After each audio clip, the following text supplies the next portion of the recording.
Pendidikan adalah bekal terbaik untuk masa depan, dan di dalamnya matematika bukan sekedar angka di atas kertas, melainkan alat penting kecakapan dasar yang kita gunakan untuk memecahkan masalah dalam kehidupan sehari-hari.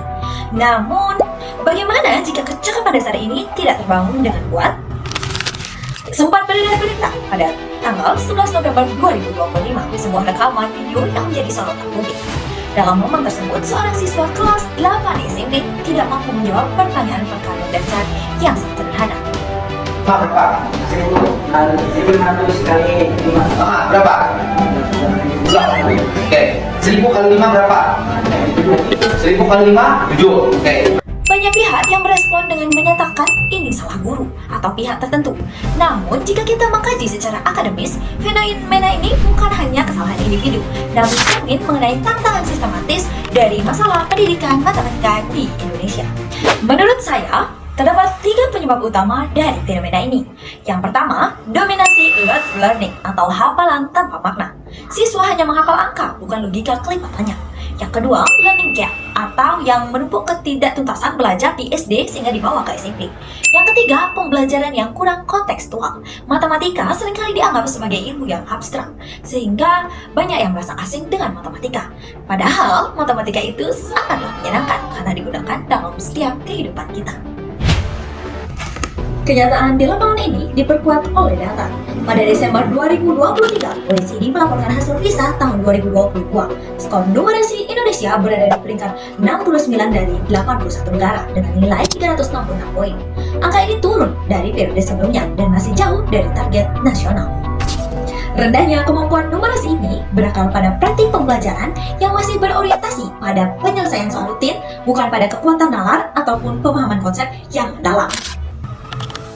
Permendikbudristek nomor 12 tahun 2024 tentang kurikulum merdeka memberikan landasan pembelajaran yang fleksibel, berorientasi pada kompetensi serta memberi ruang bagi guru untuk berinovasi. Namun, dalam praktiknya, fleksibilitas tersebut belum sepenuhnya menghasilkan pembelajaran yang mendalam, khususnya pada mata pelajaran matematika. Oleh karena itu, Permendikbud nomor 13 tahun 2025 hadir sebagai penguatan kurikulum nasional melalui pembelajaran mendalam. Pendekatan ini menekankan proses pembelajaran yang berkesadaran, bermakna, serta menyenangkan, dan juga meningkatkan keterampilan berpikir tingkat tinggi. Dengan demikian, pembelajaran mendalam bukanlah pergantian kurikulum merdeka, melainkan penguatan implementasinya agar tujuan kurikulum benar-benar tercapai. Pembelajaran mendalam membuat siswa tidak hanya menghitung, mereka juga memahami makna perkalian dan menalar prosesnya. Selain itu, mereka juga mengaitkannya dengan situasi sehari-hari. Pendekatan ini diharapkan meningkatkan kemampuan numerasi dan membangun pemahaman matematika yang lebih terbangun. Agar kasus serupa tidak terulang kembali, kita butuh solusi yang menyeluruh, bukan hanya perubahan kurikulum di atas kertas. Gagasan yang saya tawarkan adalah yang pertama, matematika kontekstual. Pembelajaran harus keluar dari buku teks. Guru bisa membawa simulasi nyata ke kelas seperti menghitung bunga tabungan atau simulasi belanja di pasar.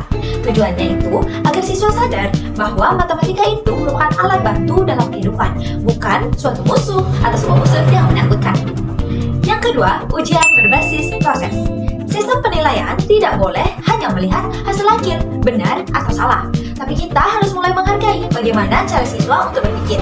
Jika logikanya itu sudah benar, meski akhirnya itu sedikit meleset, itu tetap dinamakan sebagai sebuah progres yang harus tetap diapresiasi. Yang ketiga, memerdekakan guru. Kita harus berhenti atau mengurangi beban guru yang bertumpukan dengan administrasi. Guru itu perlu diberikan ruang dan waktu lebih untuk berinovasi di kelas, menggali karakteristik siswa, menyesuaikan metode pembelajaran, menjadi mentor, dan bukan hanya sebagai pemberi materi saja. Dan yang keempat, itu menumbuhkan motivasi internal siswa. Nah, dalam hal ini siswa perlu disadarkan bahwa belajar itu bukan demi nilai atau karena takut pada guru. Namun, kita harus membangun kesadaran bahwa matematika adalah keterampilan dasar untuk mengambil keputusan yang bijak dalam hidup mereka nantinya, karena digunakan dalam setiap bidang kehidupan. Dan yang terakhir, itu adalah peran vital orang tua. Pendidikan itu tidak bisa berhenti hanya di gerbang sekolah. Orang tua harus hadir dan mendampingi anaknya untuk tidak hanya menuntut nilai tinggi, melainkan mendukung proses anaknya di rumah. Kolaborasi antara guru dan orang tua merupakan kunci utama dari keberhasilan deep learning atau pembelajaran manual ini. Langkah-langkah ini, pembelajaran matematika tidak lagi menjadi momok, tapi ini menjadi suatu alat pijakan dalam memecahkan masalah dan pengetahuan dalam kehidupan sehari-hari. Pembelajaran mendalam bukan perubahan instan, melainkan proses bertahap yang membutuhkan kolaborasi semua pihak. Dengan kolaborasi antar kebijakan yang tepat, guru yang kompeten, dan dukungan lingkungan sekitar, serta dukungan dari orang tua, kita sedang membangun masa depan di mana anak Indonesia tidak lagi takut pada angka, melainkan menggunakannya untuk menaklukkan tantangan dunia. Saya, Imadia Serayu. Mari kita wujudkan matematika yang bermakna bagi generasi bangsa. Terima